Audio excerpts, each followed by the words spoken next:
Welcome back, everyone. Today, we're going deep into the 8th century. Think Game of Thrones, but with popes and bishops, no dragons. Definitely high stakes, though. Absolutely. The power struggle we're diving into is intense. We've got Gunthar, Bishop of Cologne. A strong personality. He was. And on the other side, we've got Pope Nicholas, who basically saw himself as emperor of the world. Which, as you can imagine, caused some friction. And we have incredible sources for this. Letters between them, historical accounts. Even writings by Gunthar himself called Diabolical chapters against the Pope. Yeah, so you know this is going to be good. Why did Gunthar go up against the Pope? Purely political, religious, something more? Well, let's find out. Okay, so picture this. It's the year 768 AD. We're in the Kingdom of Lothar. And Gunthar's not alone. He's got allies, like Bishop Theogod. They're writing to other bishops, trying to build support. Because they see Pope Nicholas making moves to consolidate his power. And they're not happy about it. They see it as a real threat. Then things get really dramatic. Pope Nicholas tries to condemn Gunthar in this meeting. It's like something out of a spy movie. Locked doors, whispers of conspiracy. The sources describe the Pope in tyrannical rage. Wow, intense. Very. But Gunthar doesn't back down. He refuses to accept the Pope's judgment. Which I guess is where those diabolical chapters come in, right? Exactly. It's Gunthar's attack on the Pope, accusing him of, well, basically being a hypocrite. So this is getting complicated. What exactly were they disagreeing on? The heart of it was about marriage. Specifically, if a woman was married with her parents' consent, was she truly a wife or a concubine? Okay, I see. Gunthar saying she's a wife, the Pope's not so sure. Right. And this wasn't just a theoretical debate. This had real implications for people's lives. Imagine being caught in the middle of that. Your whole life, depending on how these powerful guys interpret things. And Gunthar doesn't just argue, he takes it a step further. He refuses to be in communion with the Pope. That's a huge statement. He's basically breaking away from the church hierarchy. It shows how deeply he believed in his position. He was willing to risk everything to stand up for it. But it also makes you wonder, was it all about principle? Or was there some ambition mixed in there too? We'll probably never know for sure, but that's what makes studying history so interesting, trying to unravel these motives and actions. And with Gunthar, it's even more complex, because this fight with Pope Nicholas, that's just the beginning of his story. So wait, what happens next? Does he just keep fighting the Pope? Well, no. Actually, it takes a turn. Gunthar retracts his accusation. What? Really? After all that? Yeah. It happens under a new pope, Adrian II. Okay, new Pope, maybe a chance for a reset. Maybe. It happens at the monastery of St. Benedict in Cassino, on the calends of July, the first day of the month in the old Roman calendar.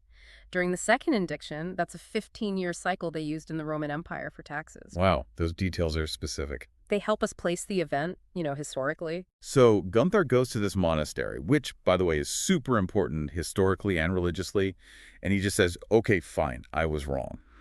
Basically, yeah. He accepts the previous pope's judgment. I mean, it's kind of hard to believe after how defiant he was. Right, it's a puzzle.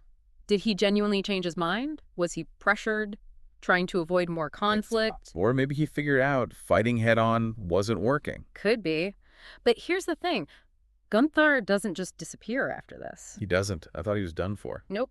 He stays involved in church politics and even takes on roles that seem, well, kind of contradictory to his earlier stance. You mean like supporting the Pope? Not quite, but close. Yeah. He ends up defending another bishop, Hilduin. Okay, wait. So the guy who was challenging the Pope is now defending someone else.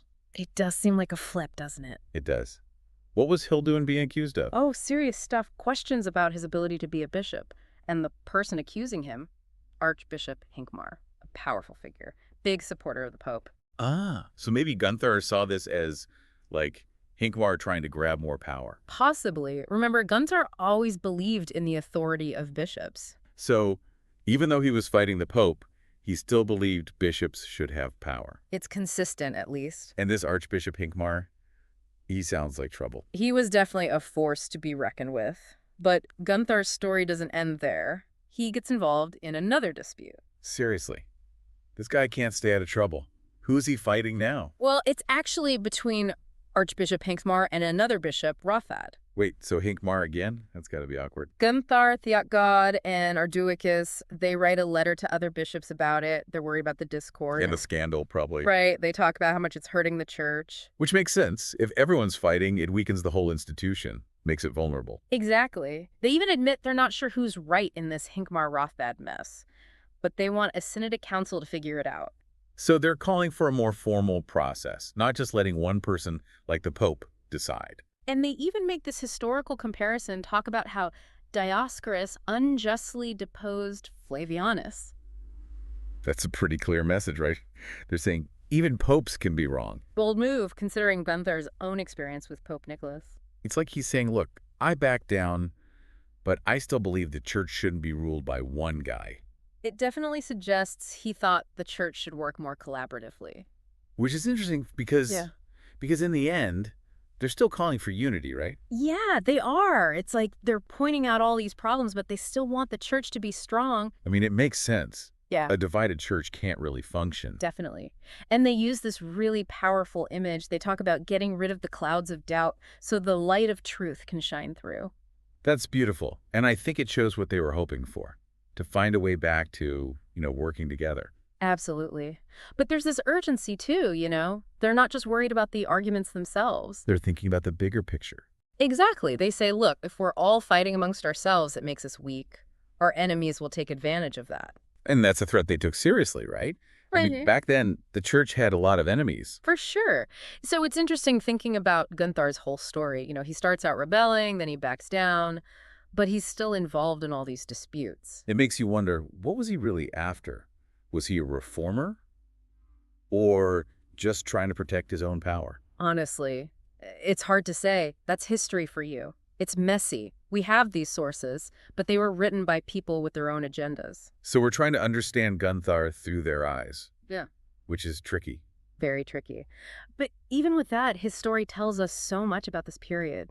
The 8th century, the church was incredibly powerful. And Gunthar's right there, challenging that power structure. And it's happening during the Carolingian Renaissance, a time of huge intellectual and cultural change. Charlemagne's on the scene, trying to unify the church, reform education. So maybe Gunthar was part of that in a way? Yeah. Pushing for a less centralized church? Maybe. It's fascinating to think about.